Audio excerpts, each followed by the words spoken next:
Барлықтарыңызға сәлем достар, сіздермен бірге мен Атитока. Достар, бүгінгі видео өте пайдалы болмақ. Мен бүгін сіздерге ютубқа келген жаңа тока ютуберлерге көмек көрсетемін. Енді әрине мен де сондай прям идеальныймын деп и менің де көп подписчигім бар деп айта алмаймын. Бірақ та енді сіздерге түсірем деп шештім.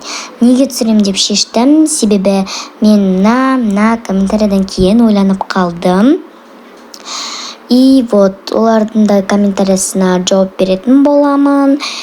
Видеоның качествосын, не түсіру керек, аватар, бәрін сіздерге бәрін детально айтып беретін боламын. Сіздерге ұнайды деген ойдамын. Бастамастан бұрын лайк басып, ардама тіркеліп кетіңіздер. Және достар, мен былай істеймін деп шештім, что мен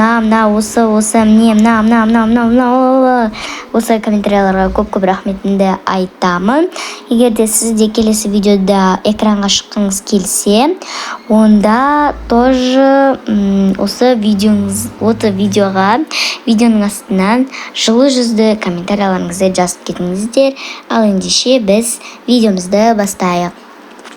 Ең бірінші айтатыным сіздерге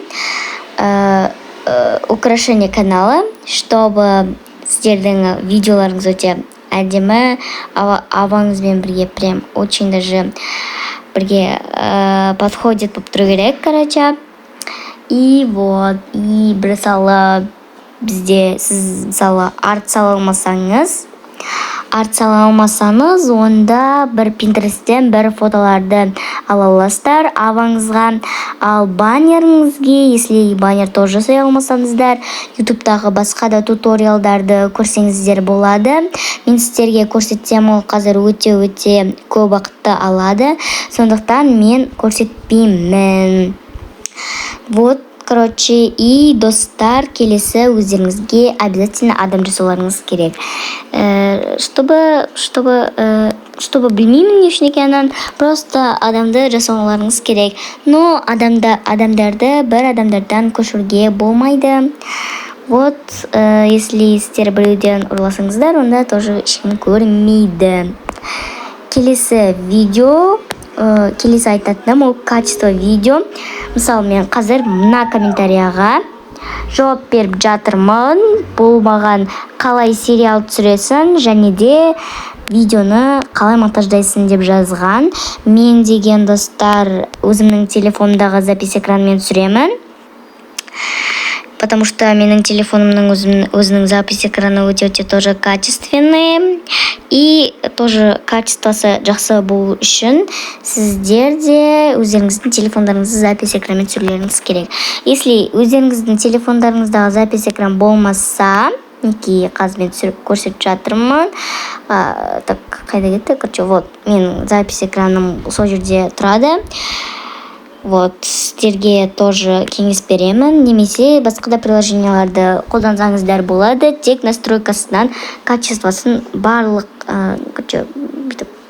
100-ге дейін апарасыздар. И 4К-ға дейін. И мен өзім негізі 4К-ға қойып істеймін барлығын. И және де мен қазір мына комментарияға жауап беретін боламын. Келесі, видеоны қалай монтаждайсың? Достар, мен видеомды қалай монтаждайтынды көрсетпеймін.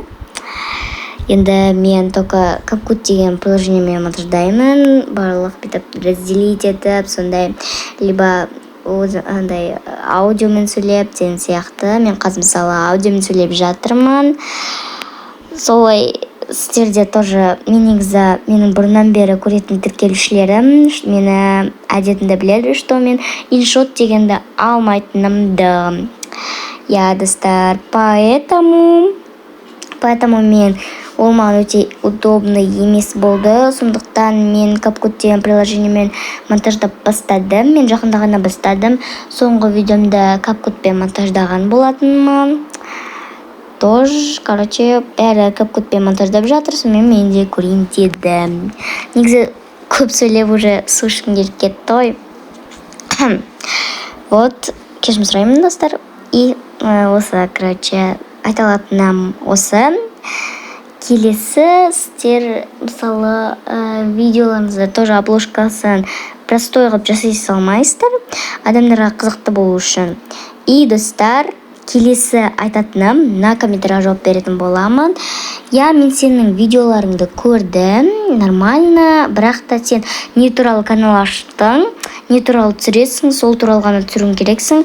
Тока-бока түсірем деп шешсең, онда басқа бөлек канал ашуға тура келеді.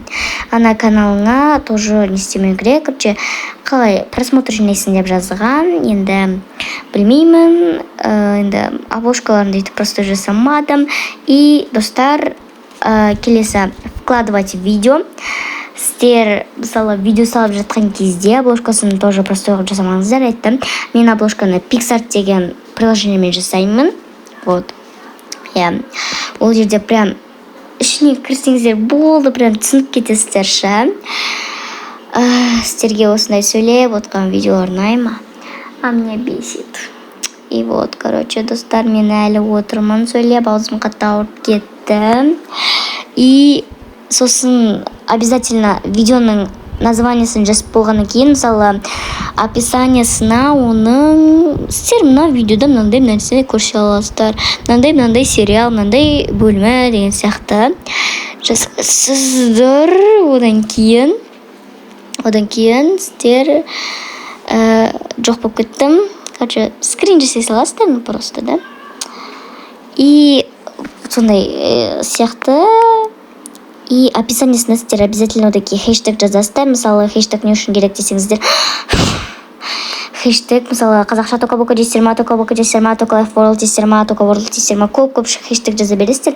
Одан кейін адамдар ютубқа кіргенде поисковикке тока-бока деп жазса, сіздердің де видеоларыңыз тұрады, сол кезде кіреді. Вот, сіздер хэштегтің де қандай маңызды екенін білдіңіздер. Мен сіздердің комментарияларыңызға жақсы жауап бердім деген ойдамын. Тоже бағана айтқандай, экранға шыққыңыз келсе, осы комментарияға жазып кетіңіздер өздеріңіздің күшті комментарияларыңызды. И енді сіздердің, если сіздер осы видеоны көріп отырсаңыздар, комментарий жазған қыздар, онда менің айтқан кеңестерім сендерге пайдалы болды деген ойдамын. Ал ендеше барлықтарыңызға сау болыңыздар дегенді, әрине кішкене өте қатты тамағым ауырып кетті. Сау болыңыздар.